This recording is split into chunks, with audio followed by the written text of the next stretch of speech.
কি পিঠা আঙ্কেল? এটা পিঠা না আঙ্কেল? ঝুরি ভাজা। হ্যাঁ, ঝুরি ভাজা। ও এটা গুড়ি ভাজা বলে না? ঝুরি ঝুরি। ও ঝুরি ভাজা। হ্যাঁ। আচ্ছা, যাই হোক আমি আর বুঝি নাই। ঝুরি ভাজা এটা কত করে আঙ্কেল পিস? 10 টাকা নাকি? 10 টাকা। 10 টাকা করে। জি। ঝুরি ভাজা এদিকে আঙ্কেল নিজেই বানান না বাসায়? কিনে আনি। ও কিনে নিয়ে আসেন?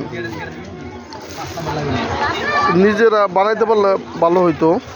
অনেকে যদি এই যে নিজে বানায় বেছে।